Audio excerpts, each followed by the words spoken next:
Hello guys, this is Rich TV and welcome back to my channel. Guys, ang pag-uusapan natin ngayon guys is yung psychosocial issue, no, ng gender and sexuality.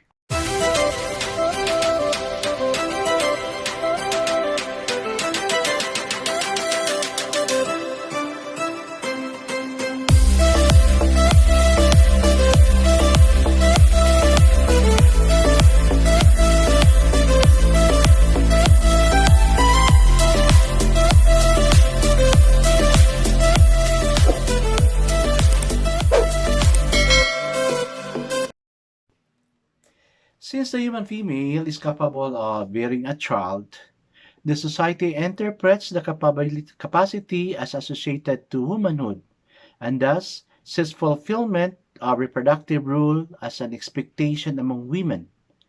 On the other hand, since the human male does not have the capability to bear the child, but has a relatively larger muscular skeletal frame, the society expects the human male to perform productive rule and associates this rule to men. However, while there are distinct psychosocial differences, much of our capabilities, except those involved in reproduction, can actually be performed by either sexes. Both women and men can perform child rearing rules. Both can also engage and succeed in the world of work. In many cases, the limits are only set by social expectations. These scenarios only exemplifies that much about gender and sexuality is not only biological and psychological, but also psychosocial and social. This perspective of exploring and understanding human sexuality in the lens of psychological social process is referred to as psychosocial perspective. So what does psychosocial mean? The term psychosocial is an encompassing term. It is comprised by two primary aspects, psychological and social. There are myriads of ways in defining those terms, but in essence, psychological pertains to anything associated with mental process and behavior, while social pertains to anything associated with human relationship, connection, and interaction. The psychological aspect of gender and sexuality anchors itself on the field of psychology. Psychology is a field of science which concerns itself with how people think and feel and how thought and feeling interact and lead to behavior.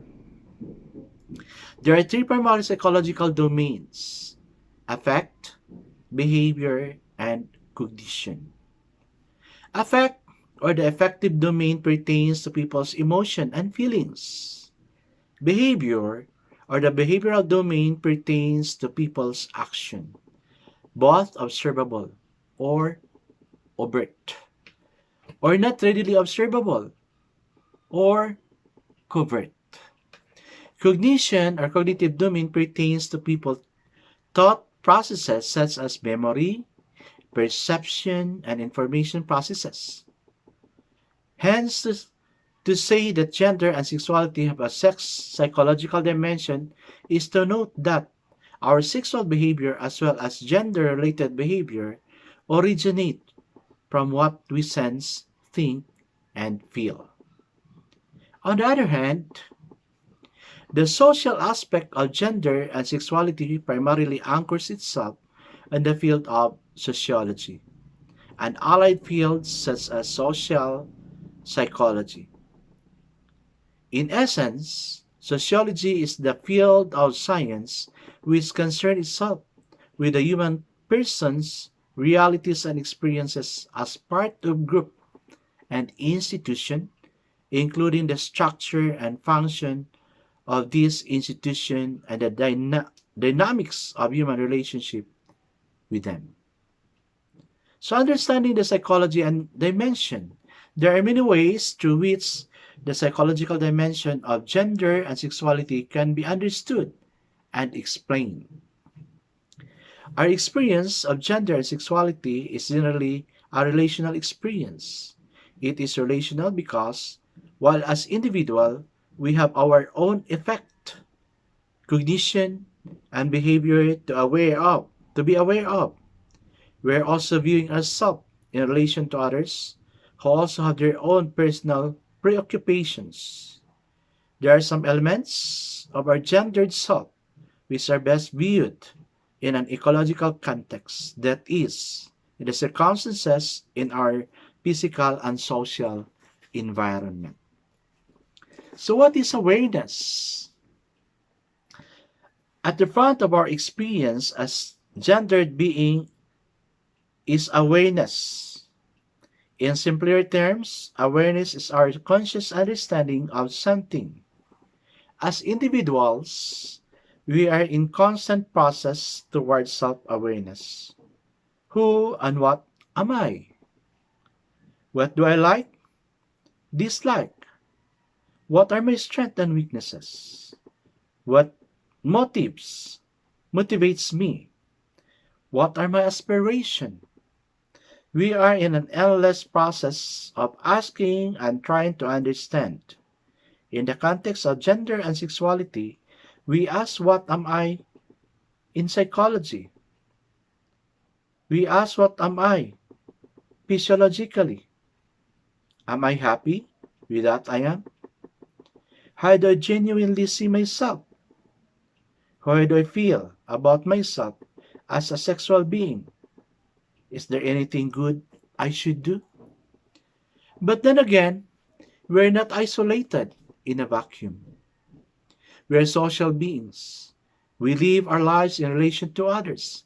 Hence, as we try to understand ourselves more, we're also in a constant process towards other awareness. That is, understanding others. What is the other's motivations, preferences, and aspiration? Where am I positioned in her or his life? Vis-a-vis. Where is he or she positioned in my life? How different and or how similar am I and others? What about intimacy and relation?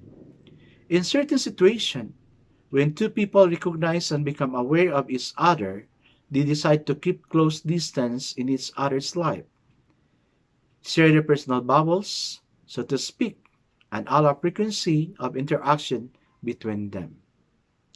This forged some form of human relationship, a bond formed between two or more people, manifested through communication and interaction. This relationship may be in the form of family, friendship, romantic relationship, or others. While in this relationship, we share resources and emotions. We as individuals constantly aim to further understand our own selves as we also try to understand others and be understood by them. This process of knowing others and allowing others to know us is intimacy. As social being, we also learn from our own experience and from the lessons taught to us by those who have come before us.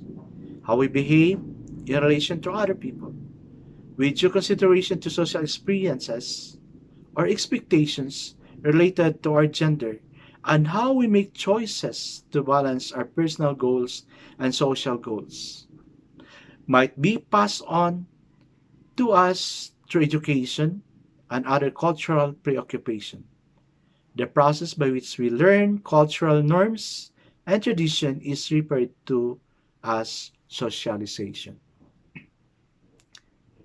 At the end of all this, all as relational being, we are also capable of making sense of our experience vis-a-vis the influences of our environmental and integrate this interpretation into our own choice.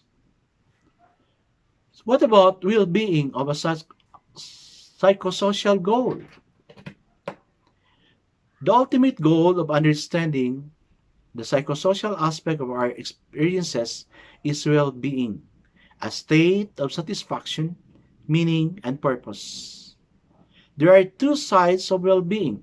One is that kind of well-being which is observed outward and can be evaluated to the presence or absence of particular elements in our environment.